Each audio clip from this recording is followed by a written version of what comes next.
Thank you for coming out this evening, despite the fairly bad weather. But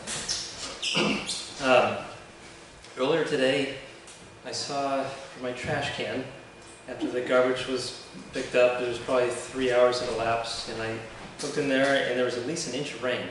So, and then last night, I think there was pretty close to an inch fell. And this is in Orno. So quite a bit of rain in the last 24 hours, and it's more tonight. But thank you again for coming, and I am coming to you from the University of Maine. I'm a state climatologist, and I just had a question about that, or a comment. Didn't know that we had a state climatologist, so I'll just give you a little background on that in the program. I hear that a lot. Is your job endangered, or? Well, actually, state climatologist is a title that I have. I'm a research assistant professor at the university, and I work with the Climate Change Institute, and so my salary is primarily through the Climate Change Institute and National Science Foundation for research projects.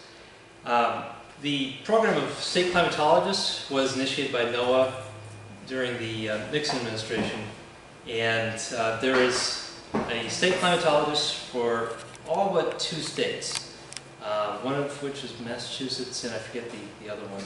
But our role is to communicate climate science and to work with various stakeholders. And NOAA defines climate as, just in a general sense, any weather or climate related longer than 2 weeks. So there's short-term climate, seasonal climate, and so the state climatologists, we do a variety of different tasks, and we are concerned with different time scales. Many of the state climatologists have a background in meteorology, and they're focused mostly on maintaining weather observation equipment, and they work more towards the weather aspect of it. My background is in more climate science. My graduate degrees, my master's and PhD, both relate to paleoclimate, studying the history of glaciation over North America. And I then started delving into climate modeling. And so I think with that, I've started the introduction so I can advance the slides here and keep track. So, talk outline. To give you a brief introduction, I'll say a few more about what I do at the University of Maine and my research topics, and then discuss Maine's changing climate and bring in some, what I think is a pretty interesting history about Penobscot Bay and recorded instances of the bay freezing over. Freezing over during the winter months, typically February and into early March. Only a handful of years, but there's a climatological significance of that. For one, understanding the history of the bay freezing over gives us context for current and future climate, but also that there's an interesting connection, and it's listed right here, volcanic connection. It links to the impact on the climate system that occurs when major explosive volcanic eruptions occur. But there's an excellent record in Maine that reflects that volcanic connection, and there's a history to it. And when I say Penobscot Bay freezing over, picture, particularly on this side of the bay, ice extending down to about Rockland. And again, just during the tail end of winter, typically the ice during those coldest years would set in late January. The bay might be frozen for the duration of February and then start to break up in March.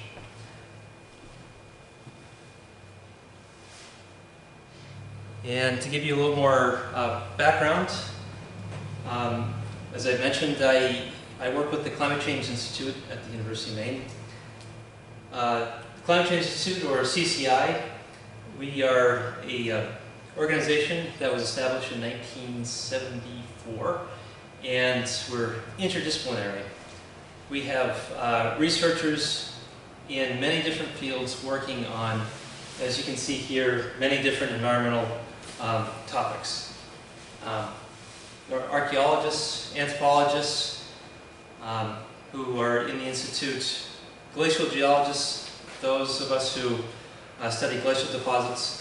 And I include myself in that because I do have a glacial geology background and participate in some field research projects. Although what I do now mostly is climate analysis and data visualization, which I'll show you more of. Also marine science, paleoecology, paleoluminology, and also environmental monitoring. And there's also a couple folks who are beginning to become involved in climate policy. So the Institute, we do many different things. We're based in Orono. It seems as though very few people in Maine realize that there's a research institute such as ours in the state. We have programs all around the world too, as some of these pictures indicate. For example, here's a field research team in the Peruvian Andes, ice coring in the Antarctic, bird migration studies, that's off the coast of Maine, and I forget the location of that particular picture, but all over the U.S., in the Arctic, Antarctic, and particularly the glacier studies in high mountain regions, including recently CCI had an expedition to Mount Everest, and that was funded through the National Geographic, and that project came out just this past June, this publication online. And if you're interested in reading documents on Maine's climate future, here are, we produced documents in 2009, and I was not involved in that one, that was prior to becoming a faculty member. But in 2015, Maine's Climate Future 2015 update, I was involved in assembling this report. And also, late last year, I and the Institute Director produced Coastal Maine Climate Futures. And of course, the first document is broad-based over the entire state, providing the historical climatology and what we should expect in the future. And then Coastal Maine Climate Futures focuses, of course, on the coast. And we also employ a strategy or a method of plausible scenarios, utilizing the historical record and computer models to try to figure out or to define plausible scenarios of future climate based on this breadth of information. And if you're interested after the talk, I'd be happy to share more information.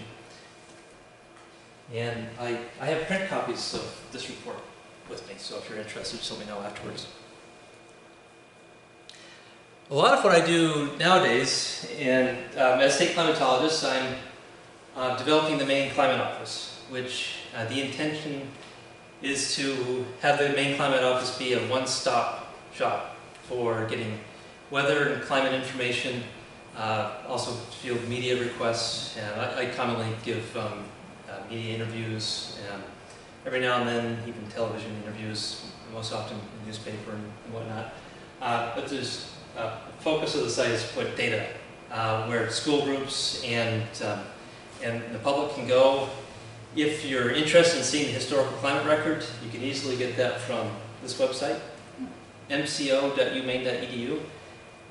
If you're interested in just checking out historical weather, with daily temperature and precipitation from about a dozen sites across the state that are put together in an easy-to-use framework, you can just go to the web page, select the station, the year, and bring up a chart like this. And if you hover over with the cursor, you can find the date and the statistics. And again, if you're interested, I'm happy to show you more after the talk. And I also have developed a website called Climate Reanalyzer, which I've been working on since 2012.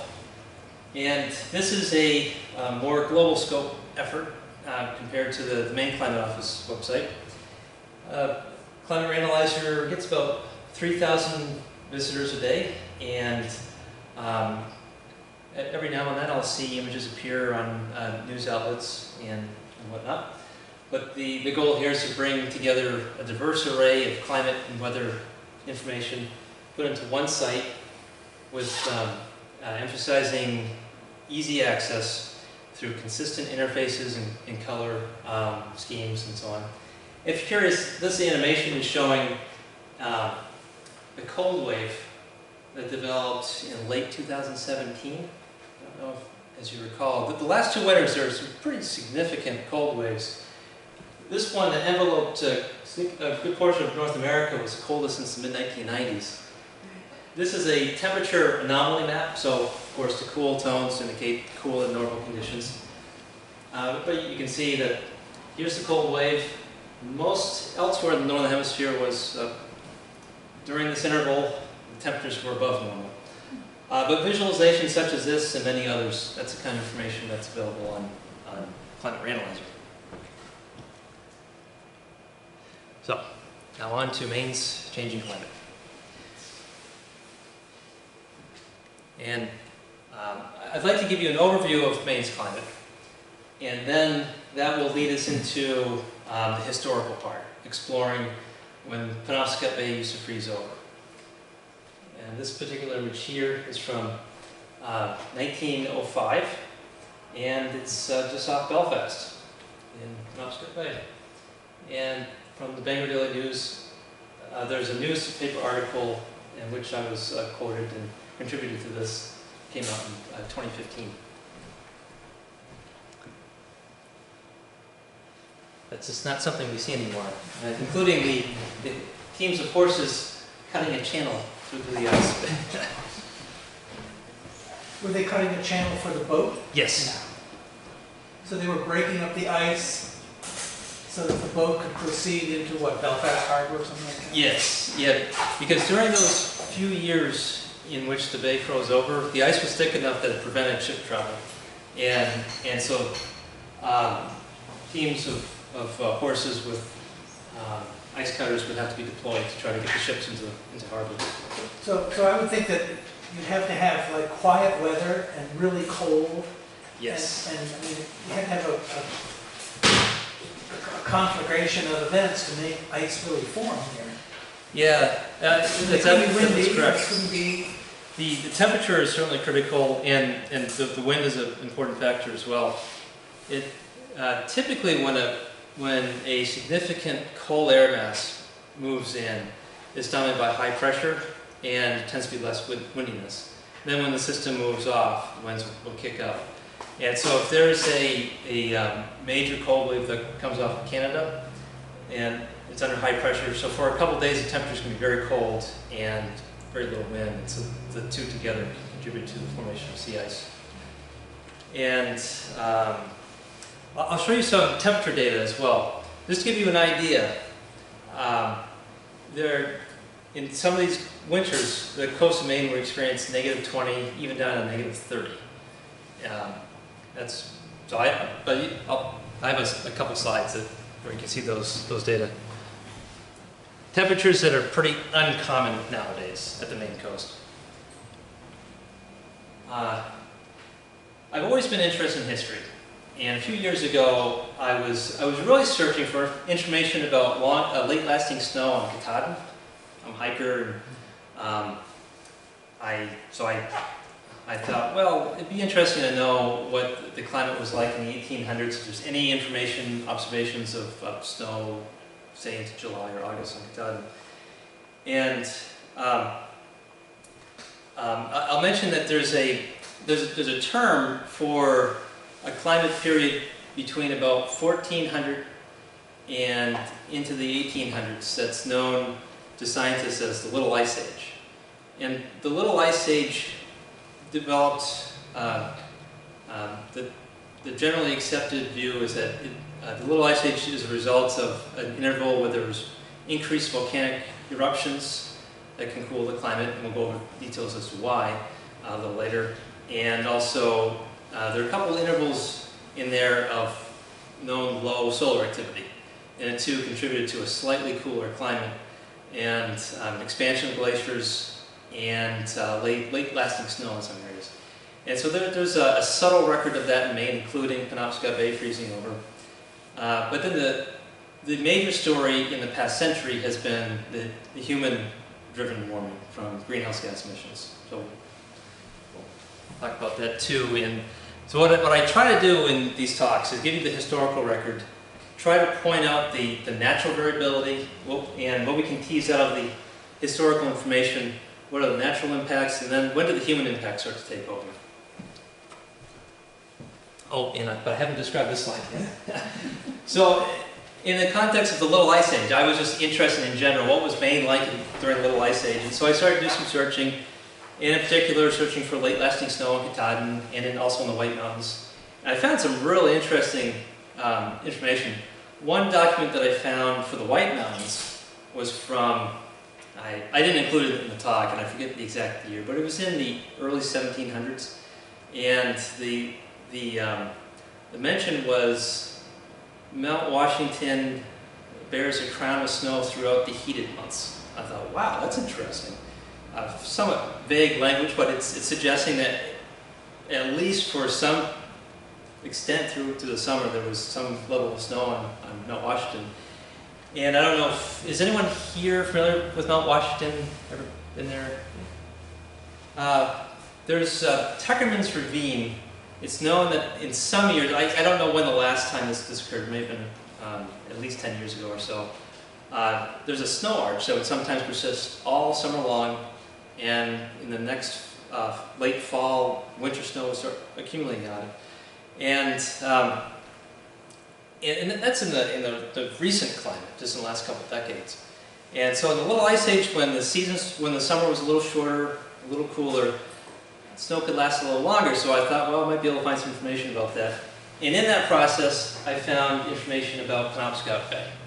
And it turns out there's actually quite a few people who've heard this story, and many people have heard it from their grandparents who actually saw it happen.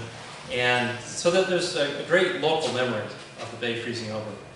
But I'm from Bangor, and the first time I heard of this was probably 4 or 5 years ago, maybe 5 years ago, and I thought it was quite interesting.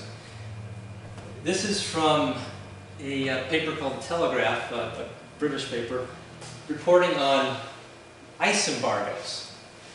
And February 1905, that was one of the years in which Penobscot Bay froze over. But I learned that this term, ice embargoes, was pretty common in newspapers to describe when harbors would freeze over and ships would have to navigate through sea ice off along the New England coast, including the Gulf of Maine and Penobscot. And so this article notes that there are ice embargoes, frozen harbors from the coast of Maine to Chesapeake Bay.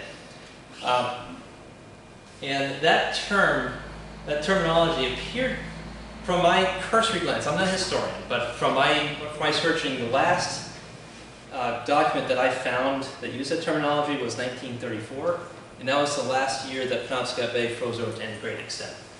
But again, I'm not a historian. There may have been other usage of that term more recently, but okay. Maine's climate record. The top curve is the mean annual temperature, and the bottom is the total annual precipitation from 1895 through 2018. And as you can see on a linear trend, there's been a 3 degree Fahrenheit warming since 1895, and a 6-inch increase in the total amount of rainfall. Well, you also note that there's some variability in this, not just from year to year, but you can tell here are 3 really prominent cold years. We'll talk more about those. A few warm years in the 1950s. It gets cool. And there's actually a few decades of very little trend. But then, in the late 1990s, things jump up. And so presently, this is the climate we're in today. One thing I often point out is that this jump right here, that's coincident with the 1997-98 El Nino, warming of the equatorial Pacific. It ranks as a mega El Nino, one of the 3 strongest on record. And there was a large-scale change in climate that impacted Maine, and it's reflected in this record.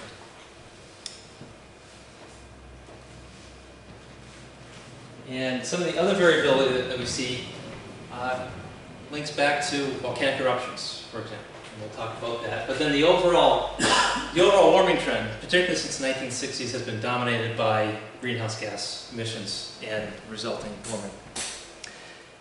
And this figure, this shows you, in addition to the time series, there's the spatial context. So here's the coldest year since 1895, which is 1904.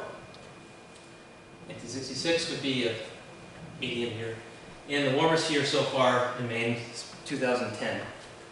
And you can see from these shaded filled contour maps how the temperatures are migrating north and also increasing in altitude. So if we were to compare the end member years, 2010, the warmest with the coldest on record, you would have to go, here's where Katahdin is. You have to go up around Baxter State Park to get to, well, this shaded dark green here, which corresponds to about a 40-degree mean annual temperature, that has shifted north and up in altitude. And that has important linkage to the black-legged tick, the deer tick. The deer tick is sensitive to primarily the length of the growing season and accumulation of heat in order to complete its life cycle, but also the severity of winters and how the winters impact deer, because deer is a primary vector for the tick. And so in the warming climate, the deer population can more readily survive winter and can transmit more ticks, and with the warmer summers, the ticks are more likely to survive and complete their life cycle. So that's why Lyme disease has been becoming an increasing issue since the early 2000s, because the climate can now better facilitate, or the conditions are more favorable to the expansion of deer tick, which is a transmitter of Lyme disease. This figure here is a little scary. My apologies, but this is to speak a little bit about the projected changes in climate from computer models that have been developed over the last 30 years for New England, of course. Here's the projections for the worst case scenario, which would be high greenhouse gas emissions and no international attempt to reduce emissions, in which New England and Maine could warm as much as 8 degrees Fahrenheit by 2100, so several decades out. But by 2050, as much as 4 degrees Fahrenheit, which is quite considerable. That's a little more than the 3-degree warming over the past century that's been observed. And this line here shows a scenario in which there is strong action taken to reduce greenhouse gas emissions, and then they start to decline. And in that case, the warming by 2050 would only be about 2 degrees Fahrenheit, and it wouldn't change much in the next several decades after that. It's stabilized. Sean, Yes? maybe you're going to talk about this as we go forward. 2 degrees, 4 degrees, just doesn't seem like that's significant. Yeah, I think it's the next slide, actually. Because part of what I usually say is that a temperature value like that can seem very abstract. What's the difference between, say, 50 degrees and 54? It doesn't seem like much. And let's see if I'm correct. Yeah. What that translates to is a change in the temperature annual cycle. It translates into a change in length of the winter season and the summer season, and that's what natural systems are responding to. It's not just the increased temperature, but it's the increased temperature integrated over the time of year. So on this axis, here are the months, so December, January, so on, and temperature on the y-axis. And these annual cycle signals are statewide averages from the same data set that I showed before. But this time on average across some number of years. So the blue line corresponds to the climate average over 1895 to 1914. The brown line is for a century later, 1995 to 2014. and then a projected climb for 2050 of centered on about 2050. And so what you can see, I've added the melting slash freezing threshold here in the dashed line. You can see that the summer season, or the season in which temperatures are above freezing, that season is increasing, and the winter season is getting shorter. And the growing season would be right about here. The growing season generally starts when the mean daily temperature gets above about 50 degrees or so. So, if you count how many days difference between these curves, we find that in the past century, the summer season, growing season, has increased approximately 2 weeks total. And so the winters are approximately 2 weeks shorter. And that in the future, based on projected models, we anticipate that by 2050, there will be an additional 2-week lengthening of the warm season versus a 2-week shortening of the winter season. And so this, of course, manifests as, say, in the wintertime, the snow doesn't last as long. Lakes freeze up later in the year, and they ice out earlier in the year. And that's something that we've all observed. And a couple of prime examples would be 2010, that was the warmest year on record. 2012, very early record lake ice outs across most of the state. And also a shift to where summer-like circulation can start to happen earlier in the year, and also persist later in the year. Fall has warmed. Fall, it doesn't come across as well in this particular figure, but if we look at some of the years since 2014, particularly 2017, that was the warmest fall on record. I guess the point I'm getting at is that with a warming climate, summer-type circulation and heat can last longer into the year, and so fall will seem to come later.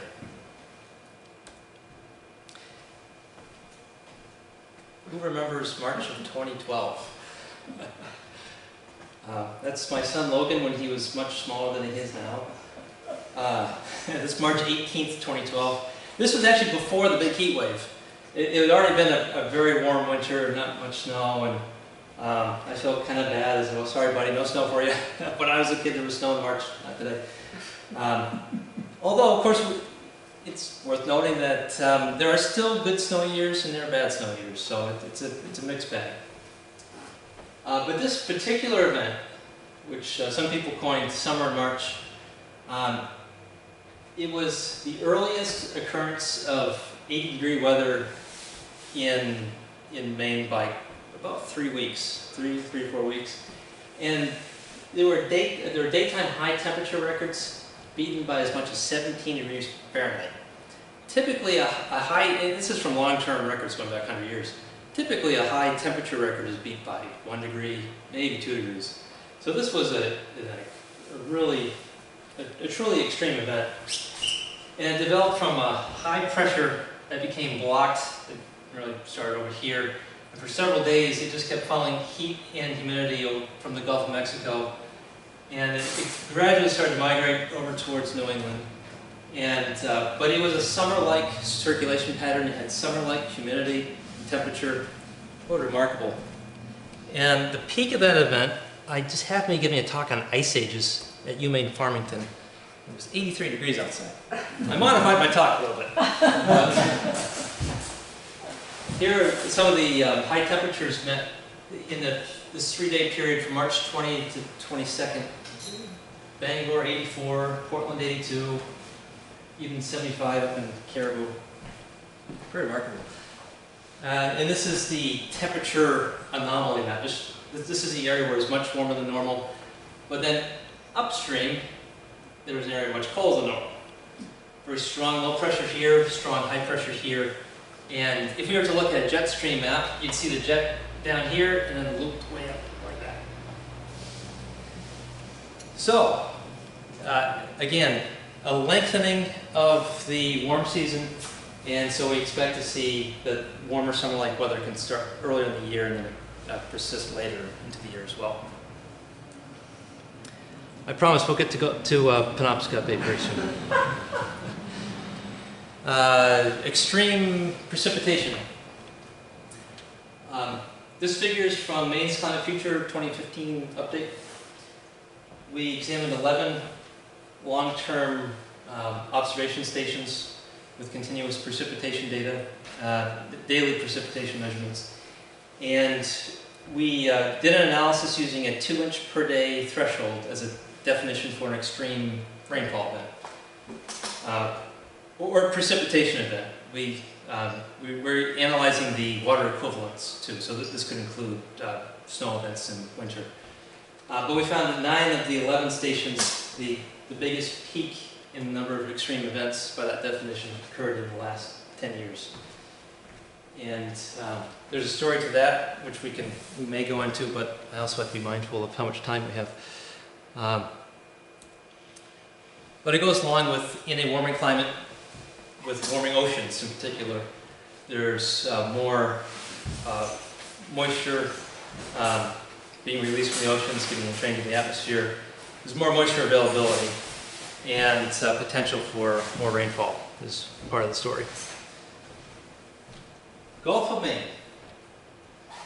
This is now from sea surface temperature data that have been collected by ships primarily, and more recently in the last 3 decades also from satellites and buoys that are monitoring temperature and salinity and so on. There's a historical record going back to 1895. And as with the Maine temperature record, you can see that the sea surface temperature record has some ups and downs, but this gradual trend. The warming trend, again, links back to increasing greenhouse gas concentration in the atmosphere, warming from that. But then there's natural variability. Cold interval, warm interval, then it got cold again. So there's a story to tell. These data tell a story. They're both natural impacts and also the human impacts that we can flesh out. And this figure here shows the annual mean sea level as recorded at a tide gauge in Portland, beginning in 1912. And everything I have it in reference to the 1930 value, that's why it starts at 0. And so you can see that since 1930, the local sea level at Portland has risen between 6 and 7 inches. And that relates to 2 mechanisms. One, in a warming world, glaciers are melting. And ice on land is the water in that ice is being transferred into the oceans. And so sea level is rising. There's also thermal expansion. Warm water takes up more space than cold water, and that's something that can be calculated, and that's a factor as well. And most of the glacier contribution is coming from the Greenland ice sheet and also potentially the Antarctic ice sheet. And then a smaller contribution from alpine glaciers. Is that a 50-50, or when we say expansion versus the adding the fresh water? I forget the exact ratio, but the melting from Greenland ice sheet is the larger component. And there's some uncertainty with how much of an impact thermal expansion has. That's lesser known, but the mass balance of the Greenland ice sheet is quite well restrained. We know how much the margin has shrunk, and through the satellite era, the change in area and surface height has been measured, and so volume can be calculated from that, and then that can be translated to how much additional water has gone into the oceans. But so that, yeah, unfortunately, I don't know the exact ratio, but the biggest contribution is from the ice sheet.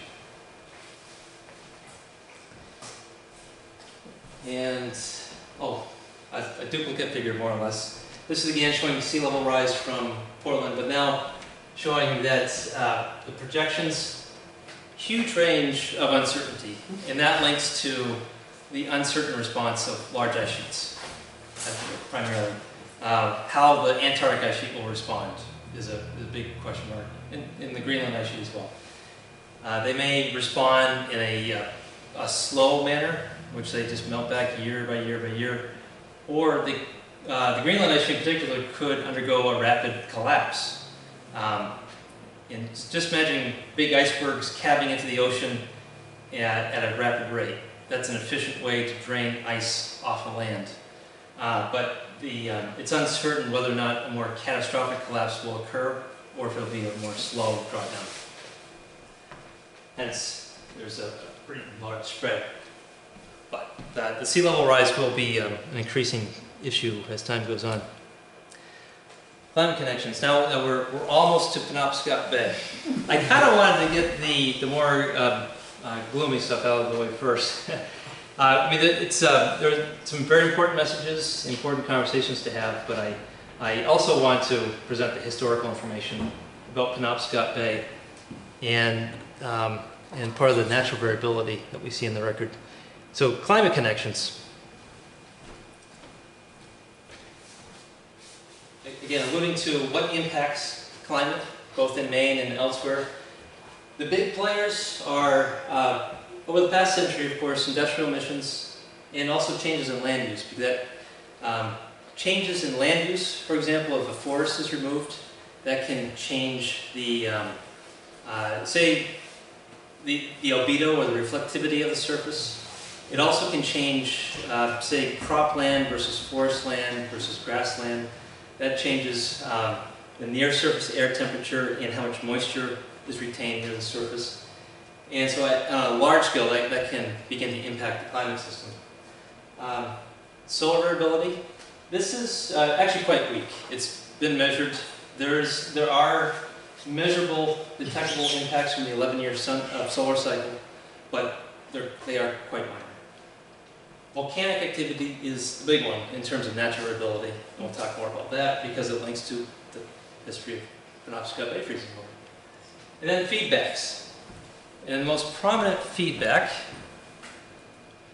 perhaps, is, there we go, Arctic sea ice, and also snow and ice cover in general, but in particular sea ice. Since daily satellite observations of the polar regions began in late 1978, there's been an observed massive change in the area of Arctic sea ice extent and thickness. And that has accelerated, particularly since about 2000. But these two images here show the concentration and extent. So concentration in terms of percentage. So 100% means that a given area has 100% ice cover versus 30% ice cover in the same given area. The Arctic sea ice melt season typically ends in the first week of September, sometimes second week of September. Meaning, after the sun starts getting up higher in the sky and the ice starts to melt, the sea ice cap will shrink and shrink and shrink and shrink until about the first week in September. Then the sun will start dipping below the horizon, it starts to get cold, and the ice starts to grow again, heading towards winter. So these two images, this shows the September 10th, 1980 and September 10th, 2016. Just to give you a sense of the dramatic demise of sea ice in the Arctic. In terms of area, over 50% of the area at the end of the melt season has been lost. And this figure doesn't show up in terms of the thickness. In the 1980s, 2/3 of the basin was covered by multi-year ice, so ice that survived more than one melt season. And that is virtually all gone today. I mean, the percentage left is about 5%. And this year might be another banner year. 2016 and 12 were so far the record low sea ice years. So we'll see how this year pans out. Now the volcanic connection. So here we are. Now we're going into the natural variability and inching towards the Penobscot Bay. My apologies. Some of the information it's pretty striking. These are serious times and they're serious issues. And so it was important to go through the climate information. But now we're going to take a look at the history and discuss the linkage between these eruptions and what has been observed historically in Maine. Mount Pinatubo erupted in 1991, and that caused a fairly cool summer in Maine in 1992. And I remember that. A friend of mine, their family had a nice in-ground swimming pool. I used to like to swim there in the summer. And I can remember shivering beside the pool that summer and having a conversation where we just, why has it been so cold this summer? It was maybe 10 years later, at least 10 years later, that I learned about the Mount Pinatubo eruption and that it had a cooling impact on climate. And so I soon went back and I checked, and that instantly made me think of that day shivering beside the pool and having that conversation. I went back and I checked the data, and wow, 1992 was a cool summer. And it also had big geopolitical implications. Destroyed Clark Air Force Base in the Philippines. And the existence of that base is part of why we have such a good documentation and photographic record and seismic data from that event. And many papers came out, and largely from the Pinatubo eruption, we learned a lot about how volcanic eruptions impact climate. And this figure here has a lot on it. I'll try to just point out the key parts. This is a summary of a paper that colleagues and I put out that got published last year, in which we show the relationship between measurements of atmospheric clarity, which relate to how much dust is in the air. That can be measured by instruments.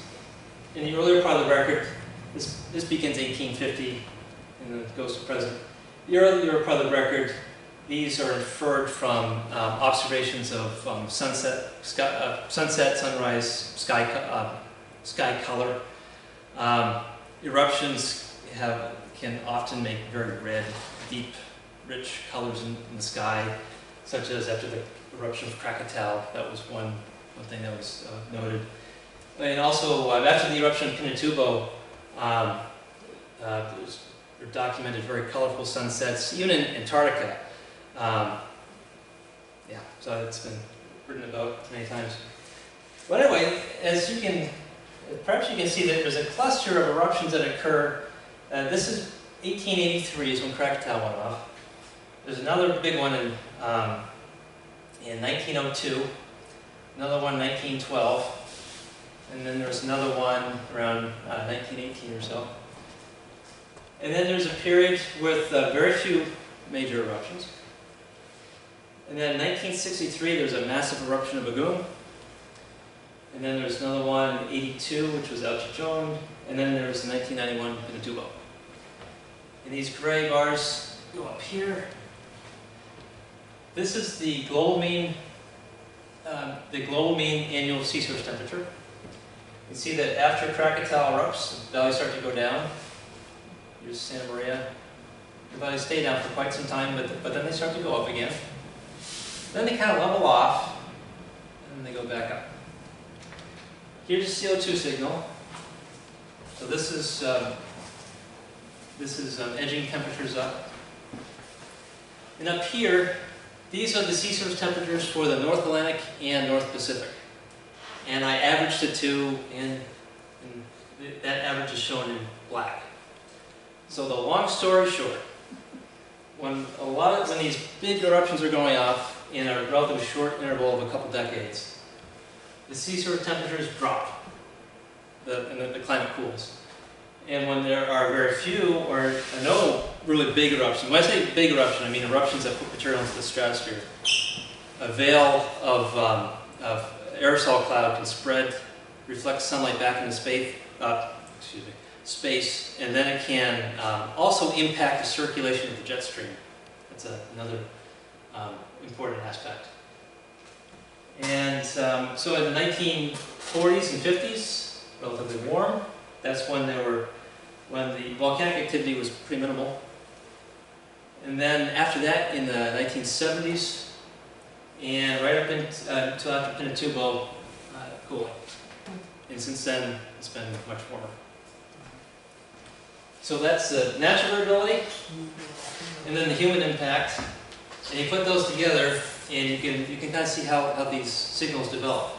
So that helps explain why in the global signal, it's really being heavily impacted by the CO2 signal, and the volcanic response is much more muted compared to early in the record. And there's a literature on this. It's not just this one paper, but this is working off of many other papers that have been published over the last 20 years on how volcanoes impact climate. 1904, that was the, as you might recall from an earlier slide, the coldest year on record in Maine was 1904. This was just after the eruption of Santa Maria in Mexico. Massive eruption, it was bigger than Pinatubo, and this is a temperature anomaly that impacted the whole globe for several years. It was also one of the years in which Penobscot Bay froze over. So this figure, it shows winds. This is just showing winds passing over offshore over a period of a few days. And then here's changing sea surface temperatures. One of the points is that when the big eruption goes off, it changes the flow of the winds. Winds tend to strengthen, and it has an impact on the circulation of the ocean and also the temperature.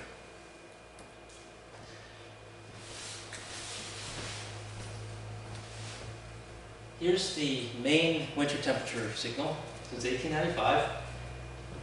And these years here, those are the years in which Penobscot Bay froze over.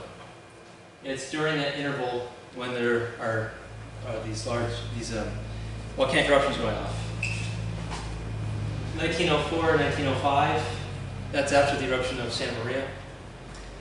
And this is after the eruption of Nova Erupta in 1912. But then the last major cooling in where Penobscot Bay froze over was 1934. When you say froze over, do you mean from here to Islesboro, or do you mean from here to Castine? This map shows during the most severe years approximately how far the ice would extend. And this is based on a variety of documents that I found, including one that discussed Eggemoggett Reach, how Eggemoggett Reach used to freeze over every year up until, well, I think it was the mid-1960s or so. Yeah. But then there's documentation about during those major cooling events, ice off Islesboro, people could walk across from the mainland, and also Vinyl Haven. There's observations of ice reaching out to Vinyl Haven. Let's see, Great Harbor, Mount Desert Island, and also Frenchman Bay. So that's the general extent during the most extreme years. And it's not to say that every single one of those years the ice extent was like this, but it was probably very similar. 1971, there was a moderate freeze up in which the upper portion of the bay froze, and from what I gathered, it reached to Islesboro. Belfast Harbor was frozen, but this down here was primarily open.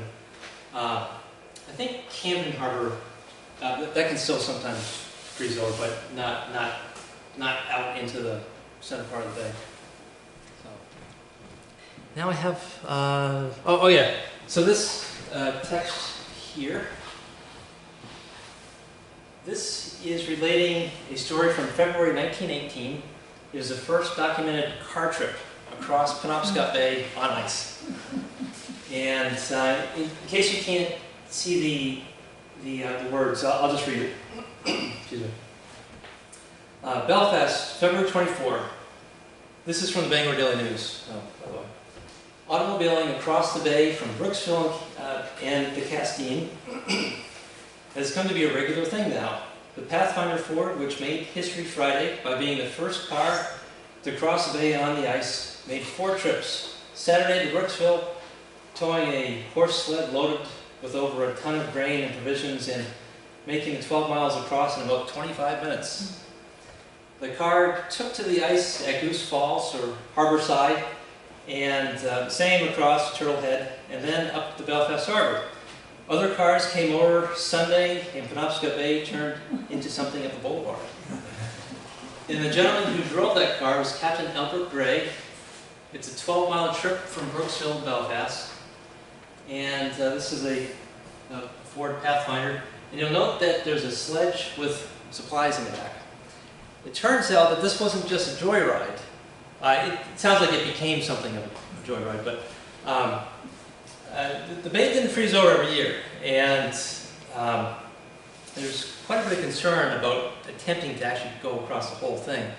And Albert Gray stopped every, I don't know exactly every what distance, but in several locations to measure the ice, because he didn't want to die. But he found that the ice was up to about 5 inches thick. 5 inches? About 5 inches thick along that route to Belfast. And, but the trip was initiated out of necessity. This was, of course, 1918, World War I was going on, and also in those years, supplies, Brooksville was evidently supplied by ship out of Belfast. And so in the winter, even during winter, and so during those years in which the bay would freeze over, there were a couple months in which things got really quite rough because the communities were cut off from the regular ship supply from Belfast. And so that's why there's a sledge with supplies. They made, as it indicates here, several trips back and forth to get supplies from Belfast to bring back to the community.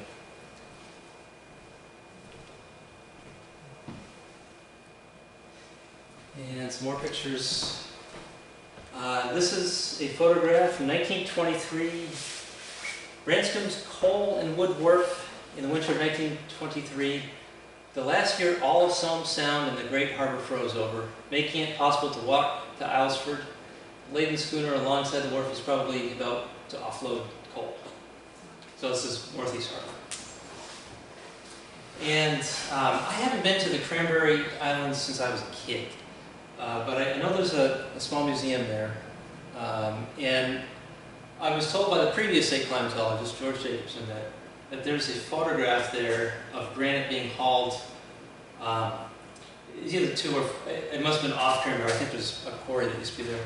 Of a horse-drawn sledge across the ice, transporting the granite. So. 5 inches thick, the ice? Well, presumably. Just asking. Yeah, I'm just going by. There's apparently there are photographs of granite slabs being transported over the ice from Cranberry Islands. But I don't know what year that was, and I certainly don't know how thick the ice was. But it presumably had to be fairly thick in order for that to be accomplished. But yeah, let's see. So now, going even further back in the historic record, now going back to the early 1800s, the eruption of Mount Tambora in Indonesia. Who's familiar with The Year Without a Summer? I was there. Was it 84? 1816. 1860. Tambora erupted in 1815, and of course at the time,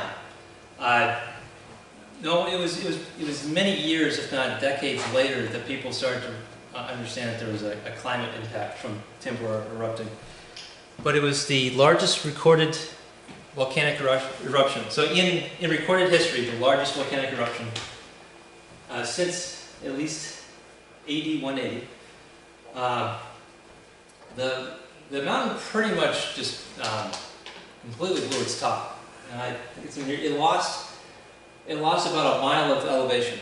That's how much material was just blown into the atmosphere. Much of that getting into the stratosphere.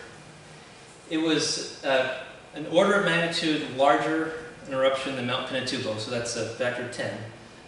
And there's a climate modeling that's been done for both Pinatubo as a test case with modern data, and then also Tambora. the Tambora eruption may have impacted climate for several decades. Although the greatest impact is the first few years, and then just imagine, say here's the unperturbed state, big eruption, and then there's an asymptotic relaxation, going back to the unperturbed state. That can take several decades. So these massive eruptions, they impact climate for potentially many years. Pinatubo, it's more like about 10 years or so, 10 or 15 years, but again, it's the biggest impact is the first couple of years after the eruption. 70,000 people died with that eruption, Tambora. And across New England, caused a year without summer. To be fair, there was a summer. It did get hot. There were even some measurements of temperature getting into the low 80s. But what was very unique is that there are a couple notable cold fronts that swept through that brought snow. And so the air over Canada was unusually cold. And when a cold front came through over New England, in June, July, and August, there were records of snowfall at near sea level, and as far south as Connecticut during the summer months. And so there was crop failure, economic turmoil that resulted from that. And I heard from the historian who passed away a few years ago, Dave Smith at UMaine. He related a story that Ohio Street in Bangor was named after the mass migration of farmers out of the Bangor area to Ohio, because they thought, if this is what farming is in Maine, we got to go someplace else. And Europe was also heavily impacted. There's famine in many places, and so it was a very serious event. There are also impacts in winter that the summer. The year without summer is widely known, and often, just 3 years ago, of course, was the anniversary of that, of the 200 years since that event. And so there are newspaper articles and a lot of discussion about that. But there's no mention of the winters. Well, I found some interesting information.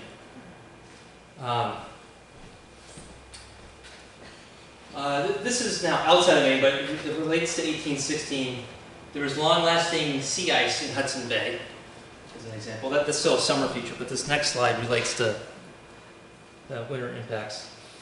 Okay, so in this history of Castine, Penobscot, and Brooksville, you can find it online. It's amazing what you can get nowadays. Published in 1875.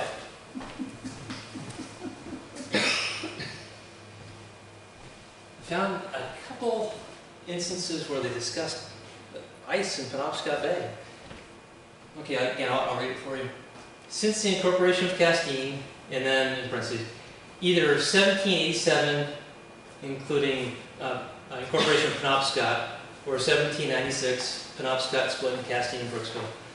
Penobscot Bay has been frozen over so as to permit passage to Belfast on the ice some 4 or 5 times only. So that's important information. And so again, this was published in 1875. The first 3 times in which this event occurred were the 3 consecutive years, 1815, 16, and 17. Now I suspect that this is 1815, 16, that winter, 16, 17, and 17, 18. I can back that up with data. Because it turns out that in Dennisville, the Weather Service, that's a precursor to what is now NOAA in the National Weather Service, had set up a recording station in Dennisville, and by T. Lincoln, I think the first name is Thomas, couldn't get confirmation on that. The station began 1816. So I don't know if there's any connection to the weird weather that year, but it started, presumably not, because the record starts near the middle of January 1816, has the whole record for the year without summer for temperature. Unfortunately, no precipitation, and there were no observer comments about snow or whatnot. 1817, 1818, and this record was maintained, I think it was for 40 years by the same person. So just a treasure trove of information. So this would be the winter of 1815-16, so January, February, March 1816. Here's 0 degrees Fahrenheit, and as you can see, there were perhaps a dozen or so mornings in which the temperature was well below 0. And if we were to compare that to data from, say, Eastport, which is only several miles away from Dennisville, as I recall, these values are very rare in the modern climate. Now here's the next winter. This was 1817. Here's -20. Now there's 3 or 4 days in which the mornings were below -20. Again, right at the Maine coast. And here's 1818. Here's -20. I should have put -30 in here. There were 3 mornings where it was -30 or colder. I think the coldest value was -35 at the Maine coast. And so, connecting that to this statement here, presumably there's the wintertime impact from the Tambora eruption. Yeah, something like that. And then going back a few more years, during the American Revolution. This again is from the same document, from the history of Castine, Penobscot, Brooksville. So the winter of 1780-81. This first part, not terribly relevant. It's talking about, at the time, the British were in control of Castine, fighting the Americans. And okay, the British officer in command here refused to allow his party to land upon its peninsula, so on and so on. Now, okay, the winter of this year, so this would be the winter, now we're talking about 1781, was probably the coldest ever known in this vicinity. The cold was so intense and for so long a period that the bay was frozen over from here to Camden, and Lieutenant Burton came all the way from that place on the ice. And he was in search of a man by the name of Libby, who was imprisoned here. I think Libby was, he was an American, was imprisoned here at the time. After obtaining his release, Burton returned with him in the same manner. So a record of a trip across Penobscot Bay on the ice in 1781. So it's kind of neat. And really with that, I'd like to wind this down, and I just want to try to bring together the historic climate, what we've observed, and just a few comments on the changing climate. And this is my last slide. We discussed natural variability and the human impacts from the CO2 emissions and so on. This figure here, I think, sums it up nicely. It shows the results of computer modeling, the same models that are used to project climate into the future. Those models are tested over the historical interval. So they're initialized at the start of the simulation. They incorporate known volcanic activity, known solar variability, changes in land use for areas in which that's known, and different simulations can be run. For example, simulations can be run with increasing greenhouse gases as measured and observed, and also with just holding the greenhouse gas concentrations constant. And so what we find, first, the black line, these are the global mean temperature from observations. The blue line is a natural-only simulation, meaning greenhouse gases are not rising in the simulation. But it includes the volcanic forcing, the solar forcing, and that's the blue line, and the gray, the bluish-gray surrounding that, those are what we call ensemble runs. Many different models are run, and then statistics are produced from that, but the blue line represents the average of all the various simulations. Here's this is 1963, it's the eruption of Lagoon. There's El Chichon, there's El Chichon, there's Pinatubo. So the model is picking up the volcanic eruptions. And notice that the natural forcing simulation supporting the recent climate, similar to what it was in the early 1900s. But when the models include anthropogenic, so the human forcing impacts, the signals depart. And the departure occurs after World War II, sometime 1950s, 1960s. So that's when the natural variability and the human impacted climate, that's when the impact that humans are having on the climate system appears to have emerged from the noise of natural variability. And so it's further demonstration that we are having an impact on climate. And in the absence of greenhouse gas emissions, the climate could well be much more like it was a century ago. And so, and with that, I'm happy to take more questions, discuss any points you'd like to. But thank you very much for coming out this evening.